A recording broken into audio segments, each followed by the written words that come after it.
Hey, c'est Charlie, j'espère que vous allez bien, je vous retrouve, enfin je suis en live actuellement sur Twitch. En fait on parlait de livres et je me suis dit bah ça tombe bien, on va faire les petites recommandations du mois de mai. Et mine de rien il y a beaucoup de choses, vous allez voir ça va être un peu plus fourni que d'habitude. Notamment en série et en film parce que Noémie alias Enes Productions 99 a déménagé, elle m'a filé sa télé. Donc du coup j'avoue je profite d'avoir une bonne petite télé chez moi. Et c'est vrai que j'ai enchaîné quand même pas mal de séries, surtout qu'en ce moment aussi j'ai un livre de coloriage et du coup en fait devant mes petites séries je colorie, ce qui fait que bah, je mate un peu plus de séries en ce moment. Donc magnifique transition, nous sommes bien, enfin on est bien sur les recommandations du mois de mai et vous allez voir c'est très fourni donc comme d'habitude. Maintenant vous avez l'habitude, ça va faire 1 an et demi qu'on fait ça, oh, plus d'1 an et demi parce que je pense que j'ai lancé l'idée en décembre sur Twitch. Nous sommes officiellement sur 1 an et demi. Ah oui, oh, pardon, mais je me suis dit non, 1 an et demi, j'exagère. Bah non, pas tant que ça. Alors, le livre des étoiles, le tome 1. Alors, c'est une relecture. C'est le premier livre de fantasy que j'ai lu quand j'étais petite. Je pense que je devais être en CM1 quand j'ai lu. Et je me souviens que ça avait été quelque chose d'incroyable. Dans mon souvenir, c'était super long, il y avait plein d'actions et tout. Bah, pas tant que ça en fait. Je m'en souviens plus comme... Enfin, en le relisant avec mon avis d'adulte, ça prend vachement de temps à se lancer et l'action est super courte. Et comme c'est un livre jeunesse, bah, on va pas se mentir, mais les personnages ils trouvent très vite des solutions alors que c'est pas trop le cas. Pour vous expliquer, en gros, les personnages se trouvent sur le pays 10, en gros. Et c'est anciennement un morceau de la France qui s'est détaché de la France et il a fini dans les mers et il a fini par être entre deux mondes. Et donc le pays 10 te permet soit d'aller dans notre monde à nous, soit d'aller dans un autre pays, enfin dans un autre univers qui est là beaucoup plus fantastique avec des orques, etc. Et on va suivre du coup le personnage ici présent qui s'appelle Guillaume, qui a 10 ans et lui son rêve c'est de devenir chevalier jusqu'à ce qu'en fait il déclenche ses pouvoirs et que finalement il devienne qu'il parte en fait pour un apprentissage de sorcier. Donc il a avec un des maîtres les plus puissants du monde, bien évidemment, hein, qui est donc Kadéar. Et pas de fantaisie sans un bon méchant. Il y a un grand méchant, on ne sait pas pourquoi, mais il voudrait récupérer Guillaume. Et on ignore tout. On sait juste que c'est le grand méchant, c'est un peu comme Voldemort, il fait peur. Et c'est à peu près tout ce qu'on sait de lui. Et donc le premier tome, il y a une partie très intro, enfin, avec beaucoup d'introspection, etc. Enfin, ça pose vraiment beaucoup les bases. On est avec... Ils sont combien ? Ils sont 5 autres, enfin ils sont en tout 5, ils sont un groupe de 5 jeunes adolescents. Et donc on va suivre les 5. Et pour des raisons obscures, ils vont se retrouver dans l'autre monde, celui qui fait peur. Et donc ils vont se retrouver, ils vont être séparés en fait. Et ça va être un petit peu ça l'histoire. Mais quand je vous dis qu'ils vont être séparés, ceci se passe à la moitié du livre par contre. Hein. Avant c'est juste vraiment de la mise en place. Et c'est du coup assez long. Alors que pourtant le bouquin il fait 200 pages. Hein. Enfin il est très court. Mais je trouvais que c'était long. C'était mis dans ma tête, vraiment dans ma tête, j'en garde un souvenir incroyable. C'était oufissime. Enfin c'était waouh. Dans les faits c'est un peu moins bien. Voilà. Des fois, faut pas faire des relectures. Voilà. Je comprends les gens qui veulent pas faire de relecture parce que autant j'avoue que j'ai fait la relecture de Twilight et j'avais trop kiffé. Autant celui-ci, j'ai été tellement déçue. Mais c'est des choses qui arrivent. Il y avait un pari à faire et bon, bah ça s'est pas fait du bon côté quoi. Ensuite, Nevernight. Donc, c'est un bouquin, je crois qu'il est sorti il y a plus de 2 ans maintenant. C'est trop cool. Vraiment, c'était trop cool. Donc, c'est une trilogie. Et en gros, on est dans un monde pareil de fantasy où t'as 3 soleils. Et donc, il y a certains pays en fait qui n'ont pas de nuit.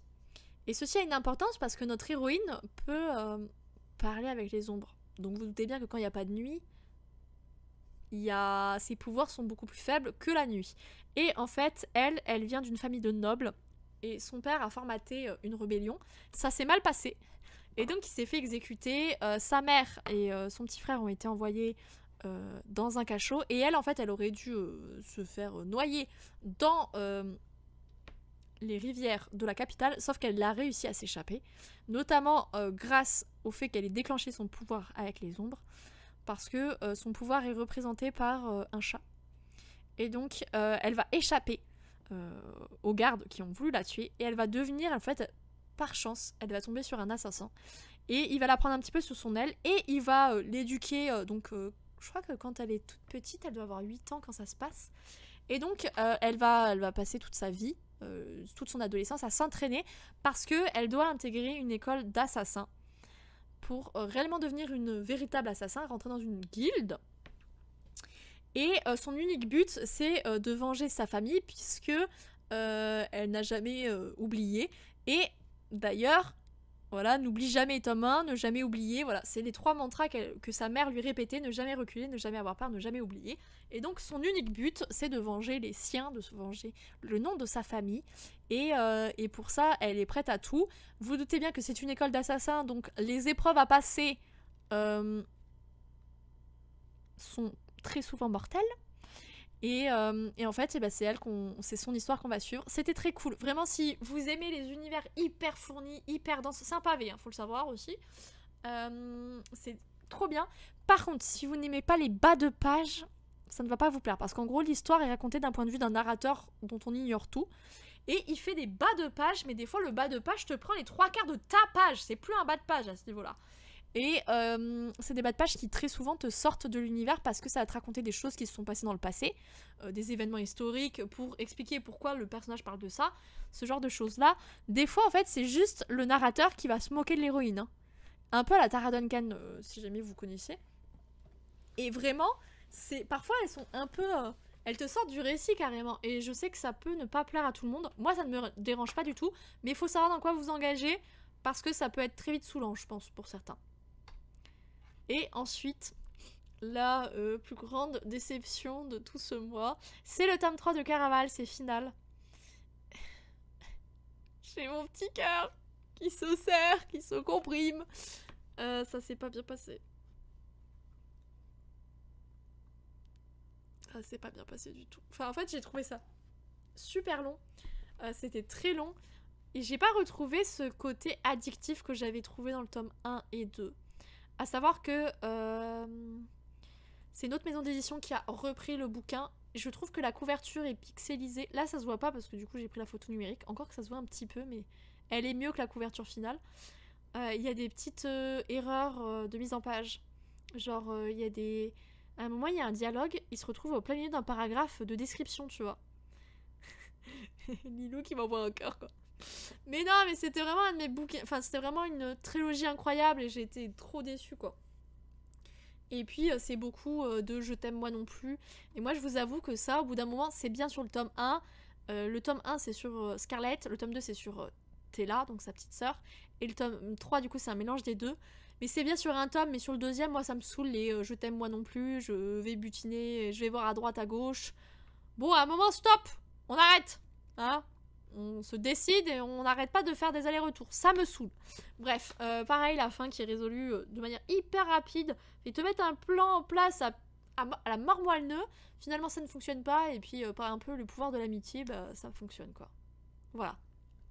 Trop, je sais, je pue le seum. Mais écoutez, j'attendais ce bouquin avec une impatience vraiment ouf. Et je m'attendais tellement à mieux que j'ai été déçue. Voilà. Fallait que je le dise. Et enfin, parce que je vous fais toujours la petite pub du bouquin qui est sorti. Donc là, c'était le tome 2 de La Maîtresse de la Nuit. Donc on est à la moitié, puisque c'est une trilogie. Le tome 3 sort en octobre. Et que dire, à part que c'est un tome 2, voilà. Hein, si vous aimez les vampires, que vous aimez les petites scènes un petit peu chaud bouillantes, que vous aimez les intrigues, les complots, les secrets, c'est une histoire faite pour vous, voilà. Il y a quand même pas mal de... Il y a quand même des histoires de politique. Un peu dans le tome 1 et 2. Le tome 3, ça va vraiment s'intensifier cette partie-là. Mais je vous rassure, la romance aura toujours une place importante quand même. Nous passons maintenant au webtoon. J'en ai lu 2. Le premier, en fait, je m'étais arrêtée il y a peut-être... je crois que je l'avais lu cet été. Et donc là, j'ai rattrapé tout ce que je n'avais pas lu. Donc du coup, bah, c'est une réécriture des mythes grecs, donc de l'Olympe, etc. avec Zeus et tout ci, tout ça. C'est très bien, ça aborde des super thèmes, c'est beau. C'est très... Parfois c'est des sujets qui sont pas évidents, mais les dessins sont magnifiques et c'est toujours, je trouve, abordé avec une certaine finesse et délicatesse. C'est l'un des webtoons les plus connus et en vrai je comprends pourquoi, parce que il est très beau. Voilà, il est très très beau, vraiment. C'est une petite tuerie. Celui que j'ai découvert, et je crois que je l'ai vu passer sur le compte Insta de Webtoon, mais j'en avais pas du tout entendu parler, je l'avais pas vraiment vu passer, et pourtant, je comprends pas pourquoi, parce que c'est trop bien. Ça s'appelle Un amour d'armure. Et si vous cherchez un webtoon avec de la diversité, où on aborde les questions de racisme, les questions d'amour, parce que finalement cet être n'est constitué que d'une armure. C'est vraiment, enfin, il n'y a pas de corps à l'intérieur. Il a été doué de magie et par on ne sait quel miracle, il a une conscience, il pense et il commence à éprouver des émotions. Et donc forcément, ça va questionner sur plein de sujets. Il est trop bien. Il y a plein de sujets qui sont abordés, mais genre hyper importants. C'est fait d'une belle manière, je trouve, à chaque fois. C'est trop trop bien, vraiment. Et donc on suit l'héroïne qui est la dame de compagnie de la future reine. Et on se rend très vite compte que en fait cette héroïne elle est différente parce que elle n'est pas humaine malgré ce qu'on pourrait penser. Finalement, enfin, c'est une fée dans le sens où elle a des ailes, voilà. Et il faut savoir que les humains sont en guerre contre les fées. Il y a eu une guerre pendant longtemps. Là, en gros, tu comprends plus ou moins qu'il y a une espèce de traité de paix, mais que c'est pas trop dans les faits, c'est pas vraiment le cas. Et donc elle se retrouve au milieu des humains alors qu'elle est du peuple adverse, hein, très clairement. Et donc elle cache sa nature aux autres. Elle est toujours obligée de masquer qui elle est vraiment. Elle a aussi des pouvoirs, forcément, puisque c'est une fée. Et c'est vraiment trop bien. Enfin, il y a genre, je pense, 50 chapitres qui sont sortis. Et c'est vraiment trop bien. Si vous voulez foncer. Au début, c'était un webtoon qui était en Canva et il est passé en original. Donc, c'est-à-dire que là, l'auteur est vraiment rémunéré. Et je comprends pourquoi, parce que les dessins sont très beaux. Pareil aussi, c'est bête, mais l'héroïne, vous avez vu ses cheveux. Elle a des cheveux hyper bouclés. Et c'est vrai qu'on se rend pas... Enfin, je trouve qu'il y a quand même plein de webtoons où on est sur des personnages assez... sur les physiques assez similaires, un peu dans les critères de beauté, parce que je pense qu'il y a aussi beaucoup de webtoons originales, dans la catégorie originale, hein, j'entends, qui sont faits en Corée, donc c'est quand même... La Corée a quand même certains critères de beauté très précis. Et c'est vrai que là, je pense que... Je sais pas du tout d'où vient l'autrice, mais bah, l'héroïne, elle a des gros sourcils, par exemple. Tu vois, enfin, on n'est pas sur des physiques en mode True Beauty ou White Blood, par exemple. C'est ça aussi que j'ai apprécié, parce que c'est un webtoon où bah, ça change un peu, et où, ouais, c'est quand même... Il y a quand même pas mal de sujets qui sont abordés que j'ai beaucoup, beaucoup aimé. Je vous le conseille si vous savez pas quoi regarder. Il est très bien. C'est vraiment une belle découverte. Nous allons maintenant passer aux films et aux séries. Et là, il y en a beaucoup. Donc, je vais essayer d'aller un peu plus vite. Parce que sinon, on n'a pas fini. Voilà. Alors, je vais commencer par Heartstopper. Je pense que personne n'est passé à côté de cette série. Enfin... Elle est quand même elle a vachement été mise en avant sur les réseaux sociaux et tout. C'est tiré d'un roman graphique dont je possède le premier tome que je n'avais pas lu. Et du coup, je me suis dit, oui! Et du coup, je me suis dit, vas-y, je vais regarder la série. Et déjà, j'ai vu que c'était très fidèle. Enfin, j'ai vu des retours de personnes qui disaient que c'était extrêmement fidèle au roman graphique, du coup. Que c'était vraiment très très fidèle. Et c'est très beau, du coup, c'est l'histoire de Charlie et... J'oublie toujours le nom... de Nick, voilà. Et en gros, Charlie, c'est un garçon adorable qui est gay et qui, au début de la série, en fait, il a une relation cachée avec un garçon très populaire. Il est dans une école de garçons, donc il n'y a pas de filles, du coup. Forcément, si c'est qu'une école de garçons... Yes! Et donc, il est dans une relation cachée, mais tu sens bien que l'autre type, tu vois, genre, il a pas du tout fait son coming out, il en a pas envie, il lui parle trop mal quand ils se croisent, et puis quand ils sont juste tous les deux, c'est en mode je t'aime, I love you, nanani nanana. Tu connais la chanson, l'histoire un peu toxique. Et à côté de ça, en fait, Charlie il va faire la rencontre de Nick. Nick qui est joueur de rugby. Donc, c'est un peu le cliché du mec populaire sportif. Et ça me fait rire parce que il y en a plein qui, du coup, évidemment, Charlie va commencer à éprouver un peu plus que des sentiments amicaux, on va dire. Et donc, tous ses potes, ils lui disent non, mais ça se voit qu'il est hétéro, nanani, nanana. Et ça va être un peu leur histoire à tous les deux. Du coup, j'ai acheté le tome 1 et mon banquier ne veut pas que j'achète le tome 2. Et ben, on attendra le mois prochain. Ça arrive. mais du coup, ça va être leur histoire à tous les deux et c'est super touchant. Du coup, ça va parler de différents sujets, donc forcément homosexualité, mais aussi le fait d'être bi. On a un personnage qui est trans, donc qui est une jeune femme trans et donc qui était dans une école de garçons et se retrouve du coup dans l'autre partie, donc qui est l'école de filles. Et donc on va aussi voir je sais plus comment elle s'appelle. Je vous avoue que les prénoms, j'ai tendance à les oublier très vite. Je vous avoue que je me souviens du prénom de Charlie parce que j'ai le même, voilà, c'est mon pseudo quoi. Mais je me souviens plus comment elle s'appelle, mais elle est genre trop mimes. Et du coup c'est bien parce que tu vois aussi elle. C'est pas Ella parce que je l'ai regardé en français, mais peut-être aussi tu la regardes en anglais, c'est différent. Je crois que je sais pas, j'hésite. Mais du coup tu vois aussi son histoire à elle. Tu vois pas l'histoire que de Charlie, tu vois aussi l'histoire de ses autres amis. Et j'ai trouvé que c'était beau. On aborde aussi les sujets du harcèlement scolaire, de la famille aussi. Je l'ai regardé en VO. Ah, parce que je crois qu'en français, ils l'ont appelé Ella, je crois. Et il y a plein de beaux sujets. Je trouve qu'il y a un côté très doux dans cette série. C'est très réconfortant, c'est très reposant. Et ça fait du bien au moral. Voilà. Si jamais vous n'avez pas le moral, vous êtes en pleine déprime, c'est vraiment la série que je vous conseille. Parce qu'elle fait du bien au cœur. Voilà, elle fait du bien au cœur, elle fait du bien à l'âme. Et je crois que ça reprend le tome 1 et 2 de l'histoire. Voilà. Des romans. Sachant que je crois qu'il y a 4 ou 5 tomes, donc c'est pas beaucoup. Et donc, je sais qu'ils ont signé pour une saison 2 et une saison 3. Voilà, à savoir. Et en vrai, ça me fait trop plaisir parce que c'était trop bien. Vraiment, c'était très très beau. Je l'ai maté une après-midi. Ça se regarde très très vite. Du coup, je voulais sortir des vieilles séries. Et il y avait notamment Sleepy Hollow, donc saison 3 et 4. C'est une série que je pense que j'avais commencé à regarder il y a 5 ans. Et là, je l'ai terminée. Donc en gros, c'est un Anglais qui se battait lors de la guerre d'indépendance, si je ne m'abuse, aux côtés des Américains. En gros, des personnes qui sont devenues américaines. Et en fait, il se retrouve de nos jours.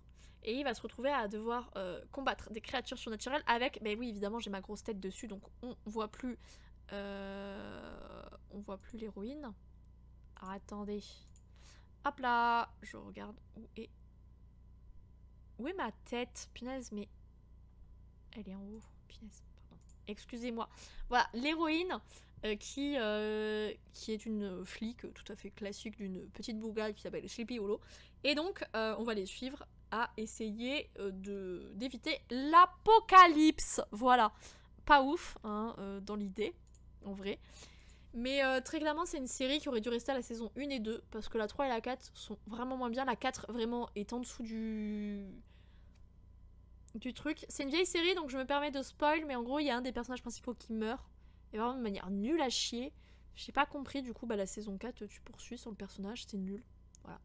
Bref, j'ai pas, comme vous pouvez le constater, j'ai pas du tout... j'ai pas du tout aimé. Le guide astrologique des cœurs brisés, saison 2, je vous avais parlé de la saison 1 juste avant, enfin, le mois dernier. Bon bah là c'est les autres signes astro. C'était très bien, c'est une série aussi italienne, ça change un petit peu de ce qu'on a l'habitude, parce qu'on est surtout sur, mine de rien, des séries très anglophones. Je trouve que les séries espagnoles arrivent à tirer leur jeu, leur épingle du jeu sur Netflix, mais je trouve que les séries italiennes ou françaises ou même d'autres séries ont un peu du mal. Et du coup j'étais un peu contente de voir une série italienne mise à l'honneur. C'était très sympa, très, très mimes, très good vibes. Très petite série un peu entre guillemets de filles, tu sais, mais avec le truc un peu comédie romantique qui fait du bien au petit cœur.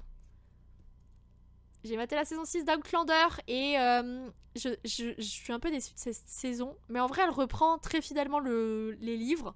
Et c'est vrai que ce livre-là, je me souviens que bon, il avait été moins bien. Voilà, je ne vais pas épiloguer, hein, parce qu'une saison 6, c'est un peu compliqué. Mais c'était très cool quand même. Il y a des thèmes pas évidents qui sont abordés. Et ça reste beau, enfin c'est jamais clair quoi. Que dire de plus à part que c'est l'un de mes couples préférés au monde. Je les aime beaucoup. Alors, je vais pas vous mentir, ça faisait très longtemps que j'avais pas regardé une série humoristique et je suis tombée un peu sur Superstore. Et il y a toutes les saisons sur Netflix, je crois, donc il y en a 6. Et donc je me suis maté la saison 1, la saison 2, la saison 3. Faut se dire aussi que les épisodes ils durent 20 minutes, donc tu les dégommes quoi. J'avoue, j'étais déçue aussi sur cette saison. Ouais, mais je trouve qu'en fait le problème d'Outlander, enfin le problème entre guillemets, mais ça suit très fidèlement les livres et qui dit suivre les films, enfin suivre les bouquins. Les bouquins sont moins bien au fur et à mesure, je trouve. Donc la série suit un peu les livres quoi. C'est le problème d'Outlander. Elle est trop fidèle aux livres quoi. Et encore que je trouve que la série a quelques longueurs, mais c'est bien pire dans les bouquins. Vraiment bien pire. Du coup, ouais, si vous cherchez une série comédie, je vous recommande celle-ci.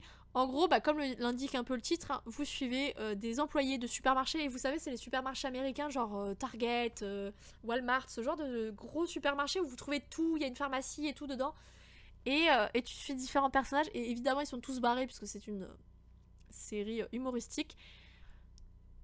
J'ai beaucoup aimé parce que je trouve que quand c'est des séries humoristiques, ils ont le temps de se mettre en place. Tu vois vraiment une évolution des personnages qui deviennent de moins en moins clichés. Au début, ils sont vraiment clichés. Au fur et à mesure, ils commencent à l'être moins.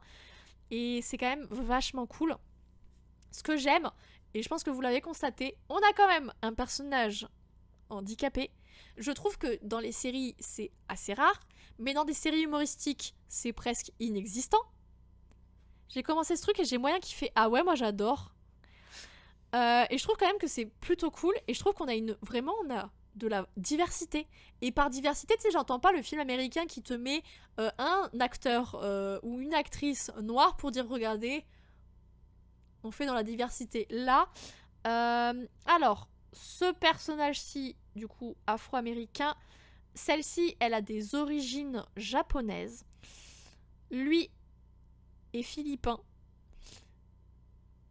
Et l'actrice qui joue Amy, donc qui joue l'un des rôles les plus importants, sa famille vient du Honduras. Et je trouve que on a une vraie représentation de différentes nationalités, tu vois. Et que ça change un peu.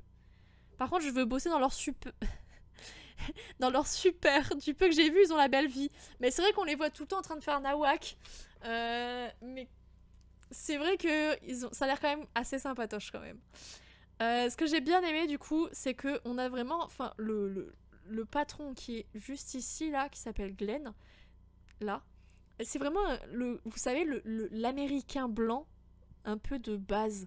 Il est bête, il est, pardon. Alors là, c'est vraiment très caricatural. De toute façon, ce type de série là, c'est assez caricatural, mais il est croyant, hein, en mode la vie c'est beau.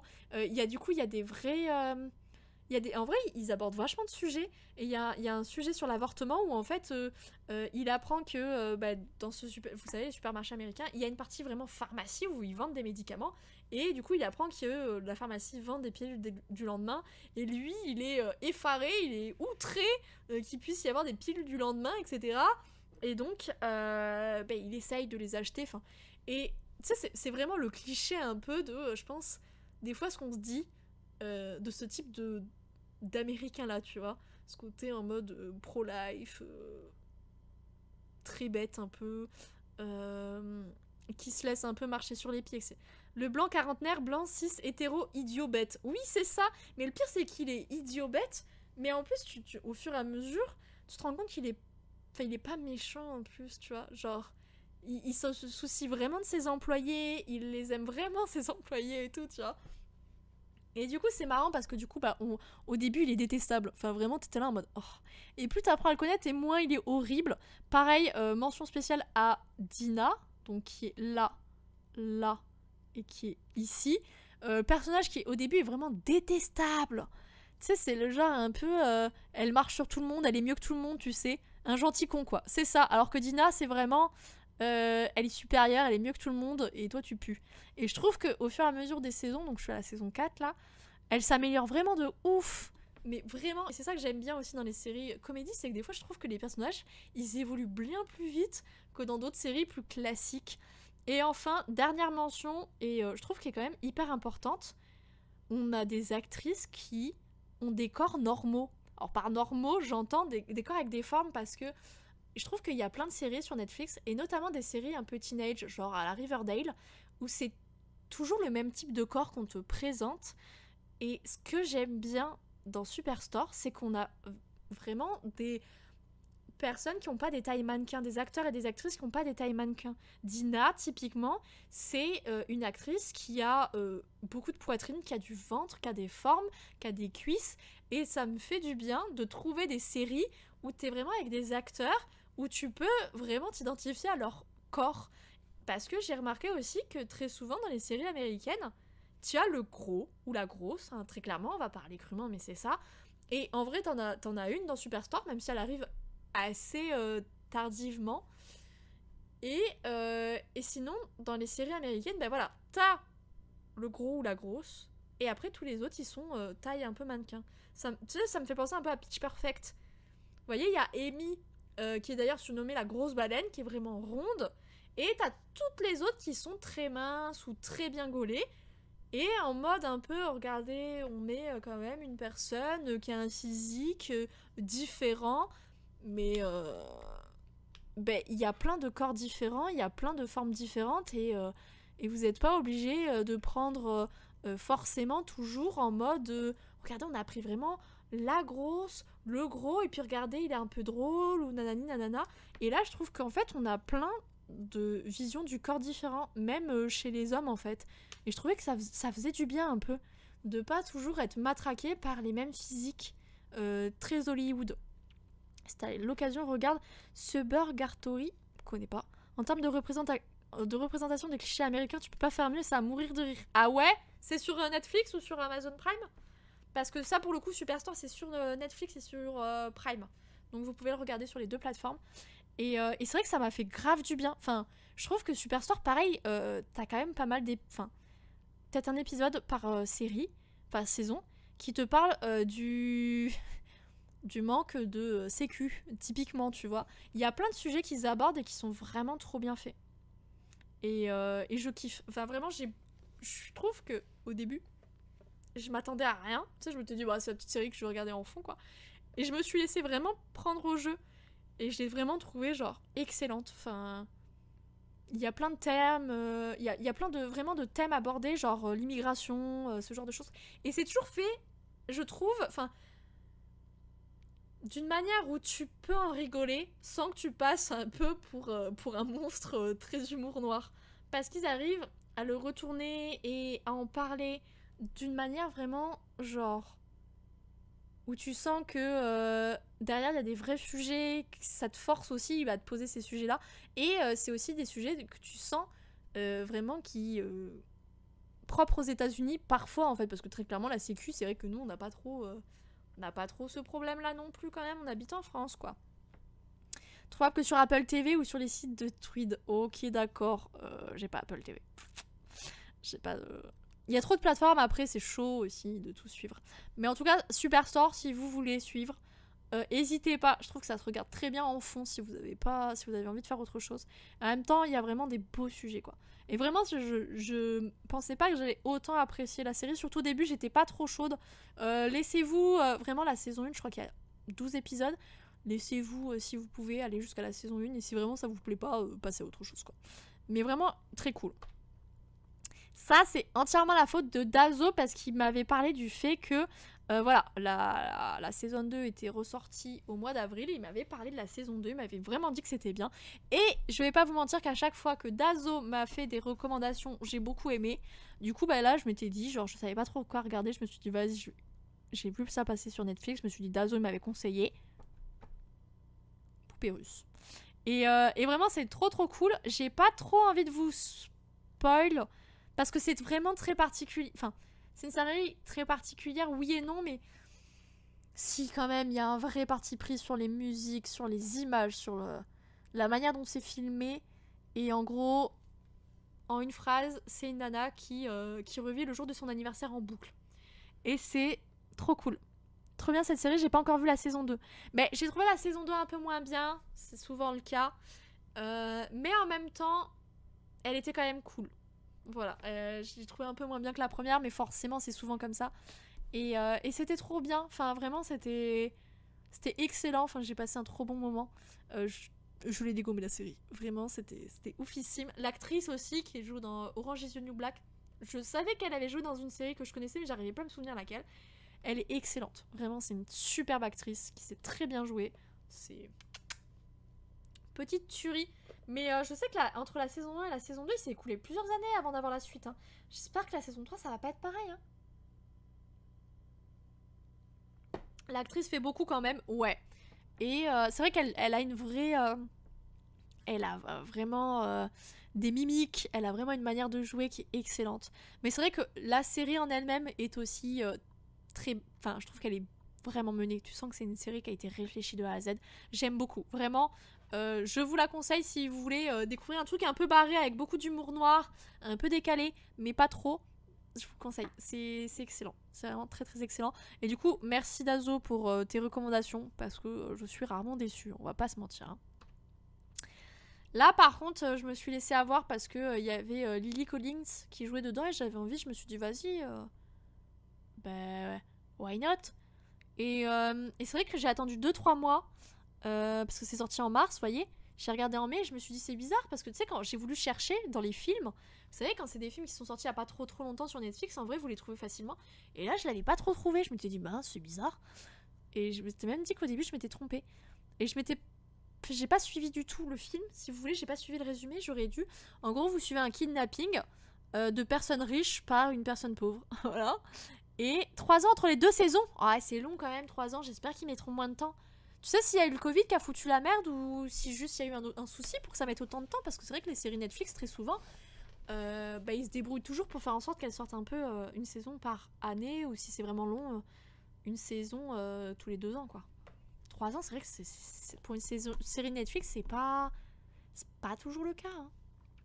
Mais du coup, pour contre-coup, en vrai, ça aborde des sujets un peu sérieux, nanani nanana, mais...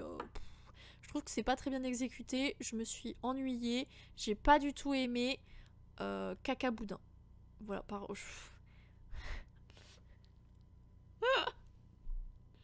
des arguments tapeurs, mais vraiment. Et après, du coup, j'ai checké un peu sur Google et très clairement, les gens étaient pas très satisfaits du film et vraiment, j'ai eu l'impression d'avoir perdu 2 heures de ma vie.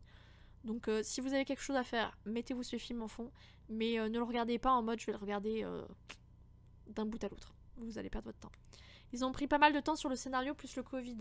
J'ai cru que l'écriture était chaotique. Ah! Chaotique dans le sens s'il y avait trop d'idées ou chaotique en sens personne n'était d'accord avec l'idée? Parce que quel cas c'est un peu inquiétant pour la saison 3. Mais ouais, non ce film là je vous le déconseille. Vraiment il était pas ouf.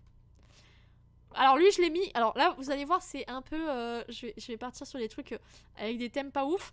C'est un espèce de, vous savez les docus, les docus Netflix.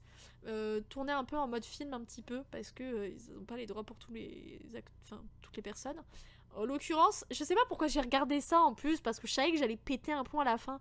En gros, c'est un gynécologue spécialisé dans la fertilité qui a implanté son sperme dans dans beaucoup de ses patientes. Le problème, c'est que ces patientes-là, elles pensaient que c'était soit celui de leur mari, soit que c'était un donneur inconnu. Et donc, ça raconte l'histoire de ce type affreux qui a nié les faits, qui s'est retrouvé en prison, mais pour outrage ou pour le fait qu'il n'aidait pas à l'enquête. Mais en gros, il s'est pas retrouvé pour les faits vraiment demandés. Et à la fin du docu, je crois qu'ils étaient là en mode... ils ont découvert qu'il y avait 50 enfants de lui. Et c'est affreux, voilà. J'ai vu ce documentaire, j'ai eu envie de tout cramer. C'était vraiment horrible. Des gens ont quitté le projet après la saison 1, l'écriture a pris plus de temps. D'accord.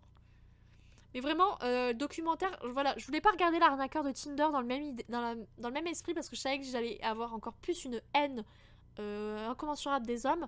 Mais alors vraiment, ce film, il te dégoûte au plus profond. En plus, là, tu sais, c'est salaud parce que tu sais, encore l'arnaqueur de Tinder, il y a un côté, c'est sur Tinder, voilà, on utilise l'affect. Mais là, c'est un médecin, tu vois. C'est quelqu'un chez qui tu vas. Et à un moment, vraiment, il y a une nana qui dit que, en gros, ça a été son gynécologue à elle. Et après, elle a su que c'était son père, du coup, enfin que, en gros, il... Affreux, horrible, mais malsain de ouf. Genre, il lui a palpé les seins pour, vous savez, vérifier qu'il n'y ait pas de cancer. Horrible, horrible, affreux. J'en ai entendu parler de celui-ci bien avant ce documentaire il y a quelques années. Mais c'est... Enfin, l'histoire est vieille, hein. L'histoire date d'il y a plusieurs années, ouais. Ça a été médiatisé il y a plusieurs années, d'ailleurs. Ça aussi, ça a été pataquès. Hein. Non, mais c'est vraiment horrible. Ça m'a dégoûté, vraiment. Horrible. L'arnaqueur de Tinder, c'était 3 fois pire. Ouais, c'est pour ça que j'ai pas voulu regarder l'arnaqueur de Tinder. Très clairement. Je savais que j'allais vriller sinon. Mais ouais, non, ce documentaire, regardez-le que si vous êtes prêts. Parce que sinon, vous allez vous flinguer le moral, je vous le dis. Ensuite, pareil, dans les trucs très... C'est vrai que je me rends compte que j'ai maté quand même des trucs hyper tristes ou super durs. J'ai regardé Impardonnable avec Sandra Bullock. En gros, elle représente une sortie de... détenue de prison pour, parce qu'elle a tué un flic. Et donc elle sort pour bonne conduite un petit peu avant la fin de sa peine. Et donc on la voit retourner à la vie active, sachant que elle a...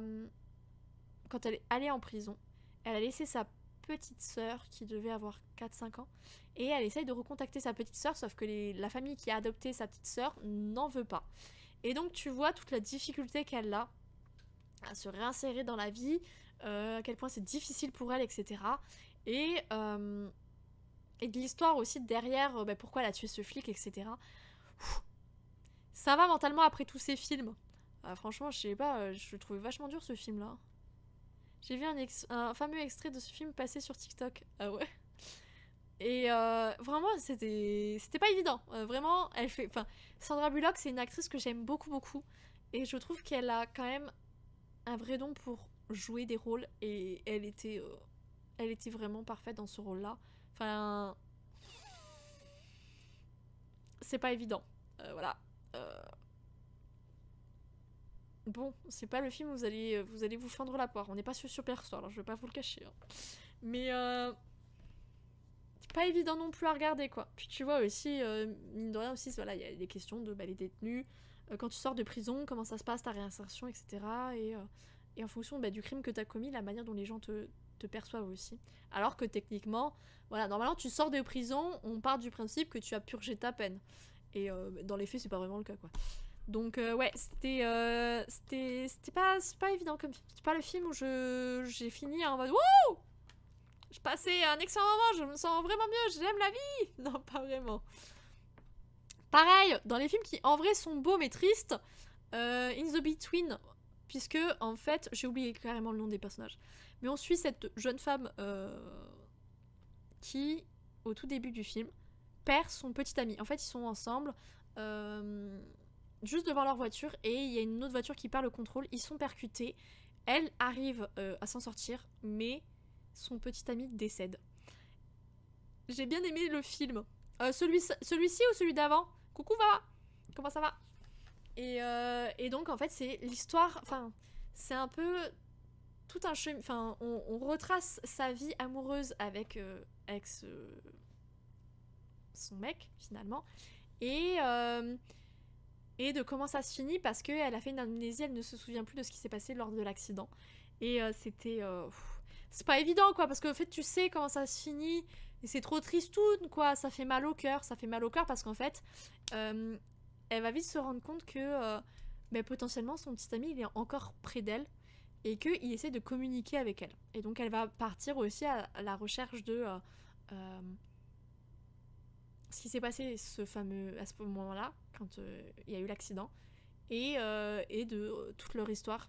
Il était bien celui-là aussi. Ouais, il est beau, hein, mais il est tristoun, quoi. Hein, voilà, enfin, je veux dire, son mec est mort, quoi. Et Et un truc qui m'a fait tiquer, c'est la famille de l'héroïne, puisqu'en gros, elle vit avec son père et... non, c'est son père. Je crois que c'est son père. Et son père a une nouvelle femme, en gros. Elle n'a pas vécu avec eux. Elle est revenue récemment, en gros. Il y a peut-être 1 an ou 2 avant le début du drame, quoi. Et j'ai trouvé que les parents étaient nuls à chier. Mais vraiment, ils sont minables. Genre, à un moment, ils disent « Ouais, on comprend pas pourquoi t'as changé. » Et tu sais, je regardais le film avec un pote, on était là en mode « Bah, elle a perdu son mec !» Et tu sais, nous, tous les deux, on était là en mode « Mais, enfin, elle a perdu son premier amour, en plus. » Enfin, elle doit avoir 17 ans, à peu près. 17-18. C'est son premier amour. Donc, imaginez, c'est encore plus violent. Un premier amour, on se souvient tous de son premier amour. Hein. Et puis, elle l'a perdu, tu vois. C'est dans un accident avec qui elle était. Enfin, c'est chaud. C'est chaud. Et t'as les parents qui sont là en mode « Ouais, t'as changé. » Mais c'est normal, elle a perdu l'homme qu'elle aimait. Bah enfin, madame, mais vous êtes bête ou quoi? Mais les parents, mais nuls à chier. Non, vraiment, dans le film. Nuls. Ils étaient mauvais, les parents. Mais sinon, le reste, c'était cool. Je suis d'accord, les parents, c'était quelque chose. Mais oui, je pense qu'on est tous d'accord pour dire qu'ils avaient un grave manque d'empathie. Ils étaient là en mode au bout de 6 mois. « Oh, mais il va falloir t'en remettre, hein, c'est bon, hein. » Bon, enfin, on se remet pas d'un décès comme ça, puis pas de la personne aimée comme ça. Enfin, on parle pas de ton poisson rouge. Et encore que je pense que pour certains, des fois, le deuil d'un animal, ça peut être hyper long. Mais alors d'un humain que tu as aimé de tout ton cœur. Enfin, voilà. Les parents, vraiment, j'ai eu envie de les taper. Ils ont des grosses mandales dans leur tête. Hein. Après, faut pas s'étonner hein, si vos enfants ivrient. Hein. C'est pas étonnant. Hein. Mais non, mais sinon, c'était un très beau film, mais super tristoun, quoi. Voilà, hein, tu finis pas, T'as un peu... il finit bien sans finir bien, enfin, il est mort, son mec, quoi. Tu le sais dès le début. Donc voilà, c'est toujours un peu ce genre de film où t'as le cul entre deux chaises sur tes sentiments. Grave, un deuil, c'est compliqué. Mais oui, surtout, en plus, à cet âge-là, tu sais, t'es encore en train d'essayer de devenir qui tu as envie d'être, qui tu veux être... et puis en plus, l'héroïne, on l'apprend par la suite, mais elle a pas eu une vie très simple en fait. Et donc du coup, bah voilà, il y a plein de choses, tu vois. Et c'était un très beau film, mais il est tristoun quoi, hein, voilà. Je sais pas, je me rends compte que j'ai enchaîné quand même pas mal de films un peu tristes. Et du coup, je termine. J'avais vu Détective Pikachu au cinéma, et du coup, j'ai voulu le regarder quand j'ai vu qu'il était sur Netflix. Il y a tellement de facilité scénaristique, c'est oufissime. Mais écoutez, je trouve qu'il est... il est addictif, quoi. C'est un film Pokémon, je trouve qu'il est assez bien fait. Ils ont voulu représenter les Pokémon de manière réaliste, ce qui est pas forcément évident, et je trouve que ça a été plutôt bien réussi. J'aime beaucoup l'idée autour de Détective Pikachu, enfin la ville, etc. Il y a quand même des jolies couleurs et tout. C'est sûr que... il y a un côté un peu fait pour les enfants, mais je trouve que c'est bien fait. Moi, en tout cas, j'ai bien aimé. C'est un beau revisionnage. J'ai apprécié de regarder ce petit film. Voilà, je vais pas vous le cacher, c'était fort agréable. Et du coup, on arrive à la fin. Oui, je vous avais dit c'était plus long, hein, mais parce que j'ai maté quand même pas mal de films et de séries, je vais pas vous le cacher. Mais du coup, merci pour tout. Là, pour YouTube... on sera littéralement le jour de la sortie du tome 2 de Bad Girl et Binoclard, donc voilà. Pour Twitch, si jamais vous voulez le précommander, c'est le moment, it's a time. Donc précommande en numérique, et puis en papier, il va sortir incessamment sous peu. Il devrait sortir pour vous sur Twitch fin de la semaine, début de la semaine prochaine, donc vous, quand vous verrez cette rediff, le tome papier sera dispo. Pour le coup, ton bilan visionnage est assez large. Oui, il y a plein de choses. J'ai été dans un mood en mode j'ai envie de tester plein de choses. Mais j'ai testé des trucs. J'étais sur un mois où je voulais tester plein de trucs. Mais du coup, j'espère que ça vous aura plu. Que vous aurez passé un bon moment sur YouTube. Je vous fais à tous et à toutes de gros bisous. Attendez, je vais mettre ma grosse tête. Je vous fais à tous et à toutes de gros bisous. Je vous aime tous très fort. Ciao, ciao.